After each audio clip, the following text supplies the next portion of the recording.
Hello दोस्तों, कैसे हो आप सब। उम्मीद करता हूँ कि ठीक ही होंगे। तो आज हम बात करने वाले हैं भारत के एक बड़े ही खूबसूरत शहर उदयपुर सिटी के बारे में। तो उदयपुर भारत के राजस्थान राज्य के उदयपुर जिले में स्थित एक खूबसूरत शहर है तथा राजस्थान का एक प्रमुख पर्यटन स्थल भी है। उदयपुर को राजस्थान का मुकुट रत्न और पूर्व का वेनिस नाम से भी जाना जाता रहा है, जो चारों ओर से खूबसूरत अरावली की पहाड़ियों से घिरा हुआ है। इतिहास के पन्ने पलट कर देखें तो कभी ये उदयपुर जिला सिसोदिया राजवंश द्वारा शासित मेवाड़ की शाही राजधानी रहा है और माना यह भी जाता है कि सन 1558 में महाराणा उदय सिंह द्वितीय ने इस शहर को स्थापित किया था। यहाँ पर बने सफेद संगमरमर के महलों और उदयपुर में मौजूद कई झीलों के कारण चांद की रोशनी में देखने पर ये पूरा नगर किसी स्वर्ग जैसा लगता है। इस शहर में एक परस्पर झील प्रणाली भी है, जिसमें फतेहपुर झील, पिछोला झील और नूर तलाई झील शामिल है। उदयपुर अपने खूबसूरत होटल्स के लिए भी पूरी दुनिया में विख्यात है। वहीं पिछोला झील में मौजूद यहाँ का लेक पैलेस होटल एक हेरिटेज होटल है, जिसे आज ताज ग्रुप द्वारा चलाया जाता है और इस होटल को भारत समेत दुनिया के सबसे रोमांटिक होटलों के रूप में जाना जाता है। हालांकि ये होटल कभी सिसोदिया शासकों के लिए एक गर्मी के मौसम का महल हुआ करता था। और यदि हम उदयपुर शहर के न्यूमेरिकल डेटा की बात करें तो आज के समय में उदयपुर की कुल आबादी लगभग 7 लाख की मानी जाती है, जिसमें धार्मिक लिहाज से 72% हिंदू, 15% इस्लाम और लगभग 9% जैन समाज के लोग निवास करते हैं। क्या आपको पता है दोस्तों कि राणा कुंभा द्वारा बनाए गए कुंभलगढ़ किले में दुनिया की दूसरी सबसे लंबी दीवार बनी हुई है, जो वॉल ऑफ चाइना के बाद दुनिया की दूसरी सबसे लंबी दीवार है। वहीं उदयपुर की जयसमंद झील या यूं कहे तो ढेबर झील को एशिया की दूसरी सबसे बड़ी कृत्रिम झील होने का दर्जा प्राप्त है। उदयपुर भारत में कॉपर और जिंक के खनन के लिए भी प्रमुख स्थानों में से एक है, जहां भारी मात्रा में जिंक और कॉपर जैसे धातुओं की माइनिंग होती है।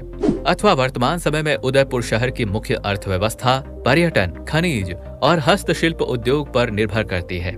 यहाँ के लोग बड़े शांत स्वभाव के तथा मीठा बोलने वाले होते हैं, जो ज्यादातर हिंदी और मेवाड़ी जैसी भाषाएं बोलते हैं। यदि आप कभी उदयपुर आए तो यहाँ की यात्रा खाने के बिना तो कैसे ही पूरी हो सकती है।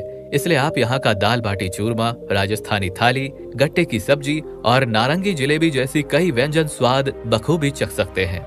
और अब जरा हम उदयपुर शहर के आवागमन की बात कर लेते हैं। तो उदयपुर रेल मार्ग, हवाई मार्ग तथा सड़क मार्ग यानी कि इन तीनों ही माध्यमों से अच्छी तरह से जुड़ा हुआ है। उदयपुर में तकरीबन 20 किलोमीटर दूर दबोक में स्थित महाराणा प्रताप इंटरनेशनल हवाई अड्डा यहाँ का प्रमुख एयरपोर्ट है, जो इसे भारत समेत दुनिया के कई महत्वपूर्ण शहरों से जोड़ता है। वहीं रेल मार्ग की बात करें तो यहाँ का उदयपुर सिटी रेलवे स्टेशन शहर का प्रमुख रेलवे स्टेशन है।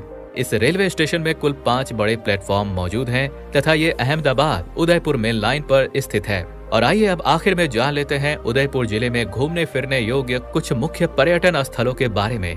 तो हमारी इस लिस्ट में पहले स्थान पर है पिछोला झील। वैसे तो ये एक कृत्रिम झील है, पर इसका प्राकृतिक दृश्य देखकर आपको ये किसी वास्तविक झील से कम नहीं लगेगी।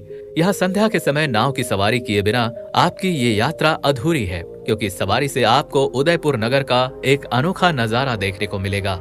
दूसरे स्थान पर है यहाँ का सिटी पैलेस। जी हाँ, पिछोला झील के किनारे बसे इस महल को राजस्थान का सबसे बड़ा महल माना जाता है। यहाँ के बड़े बड़े आलिशान कमरे और हैंगिंग गार्डन आपको एक उच्च कोटि के राजघराने का एहसास कराएंगे। इस महल में रखी अद्भुत मूर्तियां और रंग बिरंगी तस्वीरें आपको नए ढंग से राजस्थान के इतिहास से परिचय कराएंगी। और हमारे इस लिस्ट में तीसरे स्थान पर है सज्जनगढ़ पैलेस। उदयपुर की सरहद पर बसा ये महल एक समय पर मेवाड़ वंश का खानदानी स्थल हुआ करता था। इस महल का नाम इसके संरक्षक महाराणा सज्जन सिंह के नाम पर पड़ा। अथवा इस महल को अरावली की पहाड़ियों की ऊंचाइयों पर बनाया गया था, ताकि मानसून के बादलों का पता लगाया जा सके, और यही कारण है कि इसे मानसून महल भी कहा जाता है। तो दोस्तों, ये था खूबसूरत शहर उदयपुर। अगर आपको ये जानकारी पसंद आई हो तो कमेंट करके जरूर बताइएगा। जल्द ही हाजिर होते हैं नई जानकारी के साथ। तब तक के लिए जय हिंद।